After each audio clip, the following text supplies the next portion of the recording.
Hello, അസ്സലാമു അലൈക്കും. Welcome to my channel. എന്തൊക്കെ എല്ലാവരെയും വർത്താനം. ഒന്ന് ഉള്ളിവടയിൽ ബ്രെഡ് കൂട്ടിയിട്ടുണ്ടാക്കുന്നതാണേ. അപ്പോൾ ഞാൻ അതിന് ഉള്ളിയൊക്കെ മുറിച്ച് ചിലപ്പം പച്ചമുളകും എല്ലാം മുറിച്ചതിൽ ഉപ്പും മഞ്ഞൾപ്പൊടി ഇട്ട് പിന്നെ 2 സ്പൂൺ മൈദപ്പൊടി ഇട്ട് അതിൻ്റെ ബാറ്റർ റെഡിയാക്കി. എന്നിട്ട് ബ്രെഡ് 4 പീസാക്കി. അത് മതി. എന്തായാലും പൊരിച്ചാൽ തന്നെ നല്ല വലിപ്പം വെക്കും അത്. അപ്പം ഒരു സൈസിൽ കട്ട് ചെയ്തെടുത്തിട്ടുള്ളത്.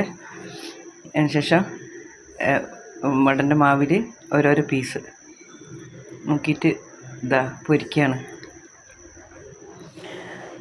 ബ്രെഡ് 2 പീസൊക്കെ ആക്കാൻ ഞാൻ 4 പീസാക്കിയതാണ്. കാരണം പൊരിഞ്ഞ് വരുമ്പോൾ എന്തായാലും അത് സൈസ് കൂടി വരും. അപ്പോൾ നല്ല ടേസ്റ്റ് ഉണ്ടാവും കഴിക്കാനായിട്ട്. അപ്പോൾ ഈ ഒരു ഇതിൽ നമ്മൾ നോമ്പിനൊക്കെ ഉണ്ടാക്കലുണ്ട്. അപ്പോൾ ഉണ്ടാക്കി നോക്കിയതാണ്. അപ്പോൾ എല്ലാവരും വീഡിയോ ഇഷ്ടമായ എല്ലാവരും ലൈക്ക് ചെയ്യണേ.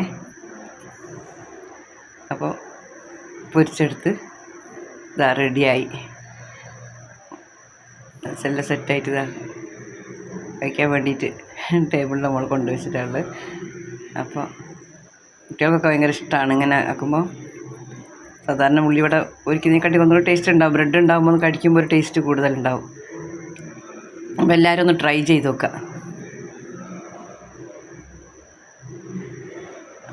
വൈകിട്ട് ചായക്കൊക്കെ നല്ലതാണ്. എനിക്ക് വന്നതിന് ശേഷമാണ് ക്ലാസ് കഴിഞ്ഞ് വന്നപ്പോൾ ഉണ്ടാക്കിയത്. അപ്പോൾ തന്നെ ഒരിക്കലും കഴിക്കലായിരിക്കണം. ചൂടോടാകുമ്പോൾ ഒരു ടേസ്റ്റ് കൂടുതലുണ്ടാകുമല്ലോ. അപ്പോൾ അതിനുള്ള മുറിച്ചൊക്കെ നോക്കിയപ്പോൾ നല്ല ടേസ്റ്റ് ഉണ്ട് കാണാൻ. നല്ലൊരു വീഡിയോ ലൈക്ക് ചെയ്യുക. ഓക്കെ.